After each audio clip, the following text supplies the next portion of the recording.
Welcome to the class. আজকের ক্লাসে আমরা আলোচনা করব ফিউচার ইনডিফিনিট টেন্স নিয়ে। ক্লাসটা শুরু করার আগে আমি বলে রাখি যে আমরা কী নিয়ে আলোচনা করছি। ফিউচার ইনডিফিনিট অর্থাৎ ফিউচারে যা হবে সেটা নিয়ে। সো যেহেতু ফিউচার মানে ভবিষ্যৎ, সেহেতু ফিউচারে যে ঘটনাটা ঘটবে সেটাই হচ্ছে ফিউচার ইনডিফিনিট। আরেকবার বলছি, ফিউচারে যে ঘটনাটা খুব স্বাভাবিকভাবে ঘটবে বা হবে সেটাই হচ্ছে ফিউচার ইনডিফিনিট। আমরা একটু বোর্ডে দেখব, এখানে বলছে ওই একই কথা বলছে যে ভবিষ্যতে কোনো কাজ সাধারণভাবে ঘটবে বা সম্পূর্ণ হবে এমনটি বোঝালে ফিউচার ইনডিফিনিট টেন্স ব্যবহৃত হয়। এতটুকু পর্যন্ত ঠিক আছে। এখন বাংলা বাক্য চেনার কিছু উপায় আছে। মানে কোনো একটা বাংলা বাক্য দেখে তুমি কিভাবে বুঝবে যে এটা হচ্ছে ফিউচার ইনডিফিনিট। এখানে বলছে বাংলা ক্রিয়ার শেষে ব, বে, বা, বেন ইত্যাদি থাকে, যেমন করব, যাবে, খাবে, এরকম যদি কিছু থাকে তাহলে কি হবে, সেটা হবে ফিউচার ইনডিফিনিট। কিন্তু আমার মনে হচ্ছে যে এই ব বা বেম এগুলো আমার যেন কেমন মানে আউল বাউল মনে হচ্ছে, তাই আমি এগুলো দেখবো না। আমার এগুলো গুরুত্বপূর্ণ, এগুলো মনে করো কি যে ফালতু একটা জিনিস। আমি প্রতিটা ক্লাসেই বলি। অনেকে আবার প্রশ্ন করতে পারে যে ভাইয়া যদি এগুলো প্রয়োজন না হয় তাহলে আপনি কেন এখানে দেন। এজন্য দেই যে তোমরা ছোট থেকেই বিভিন্ন প্রাইভেট স্কুল কোচিং সেন্টারগুলোতে জাস্ট এই নিয়মগুলো শিখেছো, যেভাবে ব বা তেম এগুলো মুখস্থ করেছে। এখন যদি আমি এটা না দিই তোমরা বলবা যে এটা ভাইয়া কেন দিল না। বাট এটা যে অপ্রয়োজনীয়, এটা যে তোমার মেধাকে আরও বিকৃত বানাচ্ছে, এটার জন্য আমি এটা দিয়ে পরবর্তীতে এটা মুখস্থ করতে বারণ করছি। তুমি মুখস্থ করবে কোনটা? মুখস্থ করবে হচ্ছে স্ট্রাকচার, গঠন। কারণ তুমি যদি গঠনটা বুঝে যাও তাইলে আর তোমার কোনো কিছু দরকার নাই। এখন আমরা সেটাই করব, গঠনটা বুঝব। গঠনে বলছে সাবজেক্ট হবে প্রথমে, তারপরে একটা শ্যাল এবং একটা উইল ব্যবহার হবে। এখন এখানে একটা প্রশ্ন হতে পারে যে শ্যাল কোন ক্ষেত্রে ব্যবহার হবে, উইল কোন ক্ষেত্রে ব্যবহার হবে। নর্মাল এখানে একটা নোট দেওয়া হয়েছে। নোটে বলছে আধুনিক ইংরেজিতে সাধারণত সব সাবজেক্টের পরেই উইল ব্যবহার করা যায়, তবে সাবজেক্ট যদি উই হয় তবে সেগুলোর পরে শ্যাল ব্যবহার করা যায়। এর মানে যদি সাবজেক্ট উই থাকে তুমি এরপরে একটা শ্যাল ব্যবহার করতে পারো, কিন্তু যদি তুমি উইল ব্যবহার করো তাহলে তোমার ভুল হবে না, সেটাও ঠিক। ওকে, এই জন্য আমি মনে করি এই শ্যালটাকে আমি একটু বাদ দিব, আমি উইলটাকে নিব। সাবজেক্টের পর একটা উইল বসাবো, মূল ভার্বের প্রেজেন্ট ফর্ম, মানে কোনো পরিবর্তন না, একদম সিম্পল। এরপর হচ্ছে অবজেক্ট। তোমরা এই গঠনটা একটু খাতায় নোট করে রাখো, এই গঠনটা মুখস্থ করতে হবে। সাবজেক্টের পরে জাস্ট একটা উইল, এতটুকুই, তারপরে যা আছে সব বসে যাবে। চলো আমরা এটা উদাহরণ দেখে ভালোভাবে বোঝার চেষ্টা করি। আমরা চলে যাচ্ছি এক্সাম্পলে। এখানে কয়েকটা এক্সাম্পল আছে, আমরা প্রথম দিয়ে শুরু করব। প্রথমে বলছে আমি একটি বই পড়ব। কথাটা বুঝো আগে, আমি একটি বই পড়ব মানে ভবিষ্যতে পড়ব, তাই না? তাহলে ভবিষ্যৎ যেহেতু পড়ব, এখানে কি আছে? সাবজেক্ট আমি, আমির কি ইংরেজি আই বসেছে, এবং আমি বলেছি গঠন অনুযায়ী যে সাবজেক্টের পর একটা উইল বসবে, উইল বসেছে। তারপর আর কোনো পরিবর্তন নাই, ভার্বের প্রেজেন্ট ফর্ম। মানে এখানে কি আছে? একটি বই পড়ব, রিড এ বুক, মানে এর ইংরেজি যা আছে বসাই দিলাম। ক্লিয়ার? ওকে, আরেকটা উদাহরণ দেখি। সে আগামীকাল ঢাকা যাবে। কবে যাবে? আগামীকাল। এখন এই সের ইংরেজি কি? হি বসে গেছে। আমি বলেছি যে সাবজেক্টের পর একটা উইল বসবে, একটা উইল বসেছে। তারপর কি বলছে? আগামীকাল ঢাকা যাবে, গো টু ঢাকা টুমোরো।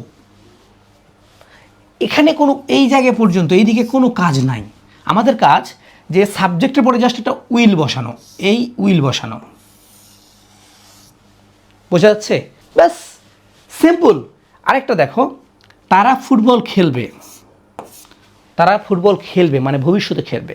তাহলে তারার ইংরেজি কি? দেই হচ্ছে সাবজেক্ট। এই যে তারার ইংরেজি কি? দেই। আমি বলেছি সাবজেক্টের পর একটা উইল বসবে, নর্মালি জাস্ট একটা উইল বসে গেল।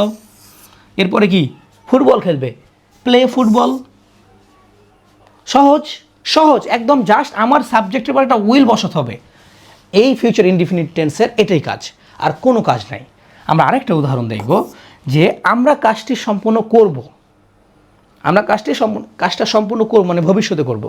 আমরা মানে উই এর পরে একটা শ্যাল বসেছে, আবার উই উইলও দিয়েছে। এখন তুমি এই স্যালও দিতে পারো, উইলও দিতে, এখানে বোঝানোর জন্য আমি দুইটা দিয়েছি, বাট তুমি যে কোনো একটা দিবা। সো আমি ধরলাম যে স্যাল কেটে দিলাম, উইল দিলাম, we will do the work, এতটুকুই। এখন এই জিনিসটা আরও ভালোভাবে বোঝার জন্য আমরা নিজে থেকে একটা বানাবো। ওয়েট, আমরা একটু বড় করি, আমাদের একটা বোর্ড লাগবে। এই যে একটা বোর্ড পেয়ে গেছি আমরা একটু উপরে করি। হ্যাঁ, ওকে, এখন আমরা নিজে থেকে এটা একটু ট্রাই করবো। সেটা হচ্ছে আমি একটা বাক্য চিন্তা করি তো, আচ্ছা কি, আমি ভাত খাবো, এটা তো ভবিষ্যতে যাচ্ছে, ফিউচার ইনডিফিনিট। লিখলাম যে, বাংলায় লিখি, হ্যাঁ, এই সাদা সাদা কালার দিয়ে লিখি, আমি ভাত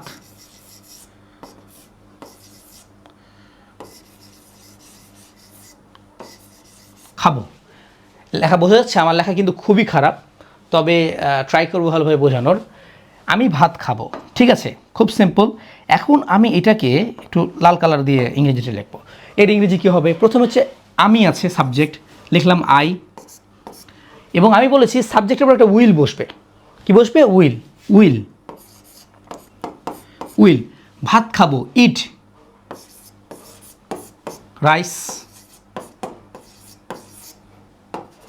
ক্লিয়ার? কোনো কাজ নাই, জাস্ট সাবজেক্টের পরে আমি জাস্ট একটা উইল বসিয়েছি ফিউচারের জন্য, যেহেতু ফিউচারে ঘটনাটা ঘটবে, যখনই কথাটা ফিউচারে আসবে তাই উইল বসাতে হবে। এখন ফিউচার কন্টিনিউয়াস আছে, ফিউচার পারফেক্ট আছে, ফিউচার পারফেক্ট কন্টিনিউয়াস আছে, সেগুলোর ক্ষেত্রে আলাদা আলাদা নিয়ম একটু হতে পারে। নেক্সটে বলছে যদি নেগেটিভ সেন্টেন্স হয়, আমরা তো দিলাম যে আমি খাবো, করব, যাব, কিন্তু আমি এখন যদি বলি যে আমি যাব না, করব না, মানে না বোধক হয় সেন্টেন্সটা, সেক্ষেত্রে কী হবে? দেখো, সাবজেক্ট বসলো, তারপরে স্যাল উইল যা বসবে, স্যাল বা উইল বসবো, স্যাল কাটা গেল, উইল বসাবো, এরপরে একটা নট বসবে, এরপরে উইলের পরে একটা নট বসাবো, কারণ যেহেতু না বোধক সেক্ষেত্রে। তারপরে ভার্বের প্রেজেন্ট ফর্ম মানে যা থাকে তা বসে যাবে। এখন আমরা এক্সাম্পল, উদাহরণ দেখি। আমি যাব না, সরাসরি কথা, আই, আমির ইংরেজি আই, তারপরে আয়ের পরে কী হবে? একটা উইল বসবে, উইল বসেছে। এবার উইলের পরে দেখো একটা নট বসতে বলেছে, নট, যাব না ইংরেজি go. So I will not go. এটা বুঝতে অসুবিধা হলো? দেখো আমি দেখছি এখানে আরেকবার লিখছি, আই বসালাম আমি, তারপরে কি আয়ের পরে একটা উইল বসবে, যেহেতু ফিউচার উইল, উইলের পরে একটা নট বসাতে বলেছে, নট, এখান থেকে আমি করব, তারপরে বলছে যাব না, মানে জাস্ট গো লাগাই দিলেই হয়ে গেল। আমাকে জাস্ট এতটুকু কাজটা করতে হবে। এখানে বলছে